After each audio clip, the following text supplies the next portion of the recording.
Yankees fan. That sounds about right. It's like all of them. Yeah, and I only ever, like if I see something, the Yankees lost and the Phillies won, I hit him up. And then he always asks me, like, name some starters for the Phillies. And I'm like, Gary Maddox, Pete Rose. These people have no idea what you're talking about outside of Borman.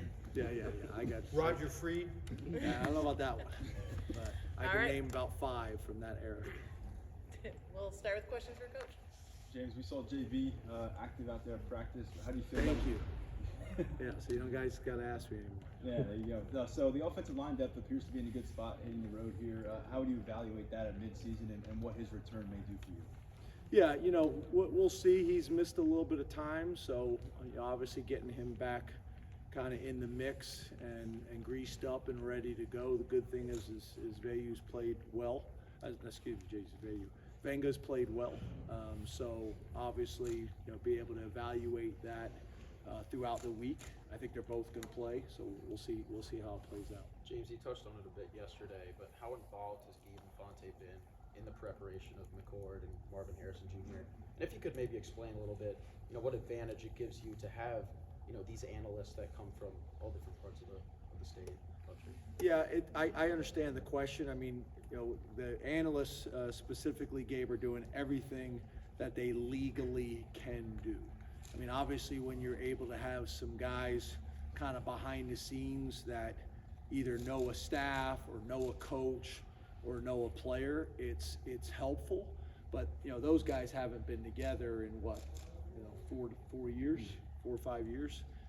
So a lot has changed since then. But yeah, obviously, whenever you have anybody on your staff that's got history with a staff or a coach or a coordinator or a player, specifically a quarterback, there's some value in that. James, you said yesterday you have a lot of respect for Ryan Day in this program. What do you respect about Ryan? Well, obviously, number one, the success that they've had. It's interesting because he took over a program in a very different position than I did, but still very challenging for very different reasons, if that makes sense. I always got a ton of respect for him at Big Ten meetings, just kind of how he goes about his business. He's passionate about the Big Ten Conference and what we have to do to position the conference in the best chance to be successful, competing nationally. And they've done a nice job offensively, which is what his background is. So we have a lot of people in common. Him and Frank Leonard worked together at Boston College. We just know a lot of people in common, and I respect his body of work. Jay? Go for it, Mark. You've had the luxury of not having to play a lot of your defensive players a ton of snaps. How well does that position you going into a game like this? And then what is the balancing act between relying on your depth and maybe taking advantage of the rest that these guys have had?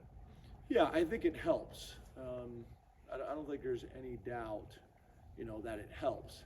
Now, can our starters play more reps if we choose to do that in this game? Yes. Do we have to be careful that you don't go the extreme to that and they're not used to playing that number of reps? Yes, I think it's kind of in the middle, if I was going to say how we're going to manage it. We haven't discussed that. Obviously, we'll do that on Thursday. But we have the ability for the starters to play a little bit more reps and the flexibility with it, but we don't want to go completely in the other extreme. Your pass rush is ranking pretty highly in a lot of analytical kind of things. Just curious, what factors have led to that group being so successful this season? Well, I think it's also an example of you're allowed to get better, right?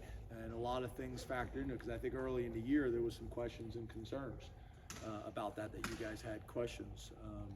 So you're allowed to get better. You're allowed to, evolve and grow. I also think the way we've been able to play and get up with a lead is also helpful with that, because we get into more pass rush situations where people are behind the chains. And I think we got good players and good coaches. I think, our scheme helps that we're aggressive. Our scheme helps that we play man coverage. So typically we can get the quarterback to hold onto the ball a little bit without free access throws. I think Deion's done a really nice job as well. A combination of all of those things. James, you mentioned, we've talked a lot about this offensive personality so far this season. And just kind of as a step back question, do you need to be a complete team with no flaws to win at the level that you want to? Or is there a path to victory outside of having every box checked? Yeah, I think that's a good question.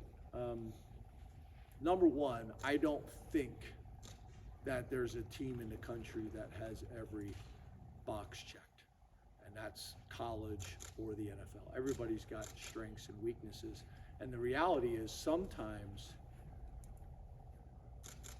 winning and losing is based more on the matchup of your strength versus theirs, or your deficiency versus their strength. That's part of it, but nobody's got every box checked. I think that's a reality. Where I think some of the questions have been fair, and I recognize it as well, and because I harp on it all the time. The two most important stats in all of football is turnover margin and explosive play differential. Two most important stats in all of football. And I can't talk about that all the time with the team and with you, and then act like that stat's not important when it's not in our favor. Like, it don't work like that.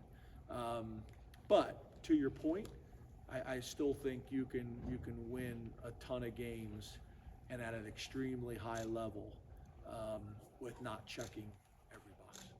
James, in the past you've talked about the difference between a top 25 team and a top 5 team, and how that's the hardest jump, right, to get there. When you look at what it takes to beat a top 5 team, how do you evaluate something like that, and how do you go about winning those games? Yeah, so a couple things, obviously. I think the first thing is you got to put yourself in a position to win those games. Which what I mean by that is you look at the NFL, typically those games come down to one possession games. And when you're playing two highly, ranked teams competing against each other, that's typically how it's going to come down as well. It's going to come down to a one possession game. And usually one of two things happen. Situational football is going to win the game for you, and you guys understanding how to handle situational football, whether it's 2 minute or 4 minute, the ability for you to close the game on your terms, or talent. It's very similar to, when you watch certain teams, certain games, no matter what the differential is, talent differential, people can hang around for a half, and then over time, the talent takes over. So those are the two things, and I think we have closed the gap with a lot of what people would consider the top 5 programs in the country. We have slowly chipped away at that. So we've put ourselves in a much better position. But I think it's going to come down to a one possession game, and we got to be able to find a way to win that situation at the end of the game, whatever it is, 4 minute, 2 minute, whatever it may be. We got to be able to capitalize that situation on the road in a tough environment. How important is player-led leadership in a game like this? What do you expect people like Don DeLuca to tell the rest of the people on the team to be ready to make sure they're ready for Saturday? I think it's really important, because obviously, those veterans in games like this, the younger, inexperienced players that have not been in these type of environments or these type of games before, they're looking to lean on the coaches. They're looking to lean on the veteran players. And the reality is confidence comes with preparing well, but it also comes with experience, and those guys have it. So, our most veteran players, our best leaders, our best players, they need to play.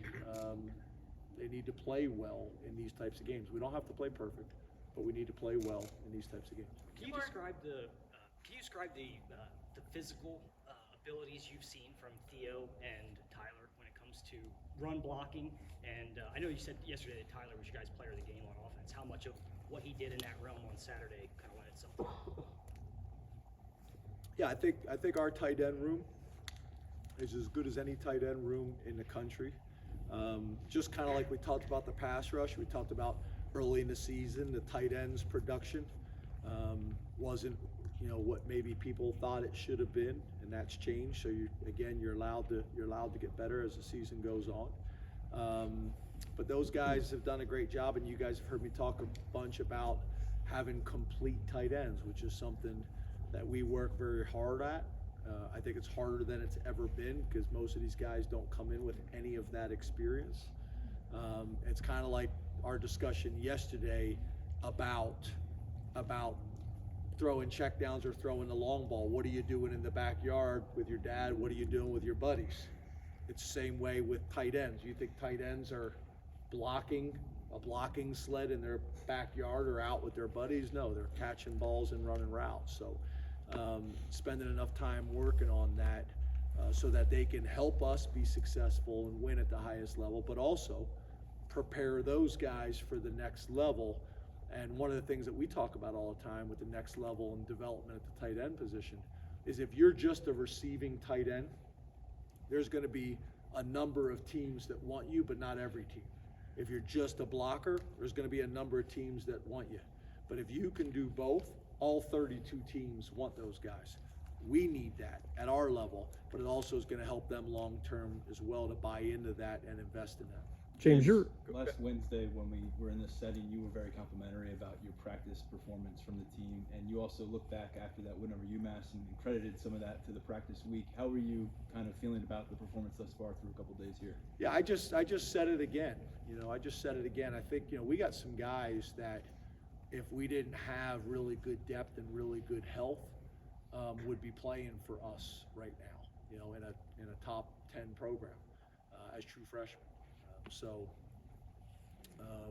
the fact that those guys are not full-time maybe on the D squad, but they're rotating back and forth, it's been really good. It's been really competitive. There's some guys that maybe weren't ready at the beginning of the season that I think are more ready now, at least physically. And the way they're practicing and competing, it forces our guys to come to work every single day. The more days we can put together like that, especially on Tuesdays and Wednesdays, it gives us the best chance to prepare for what the speed and the violence is going to be like on Saturday. Combine that with the good on good periods we have as well. I think it's the best way to give us a chance to be prepared on Saturday and play well. Thank you, Coach. Thank you.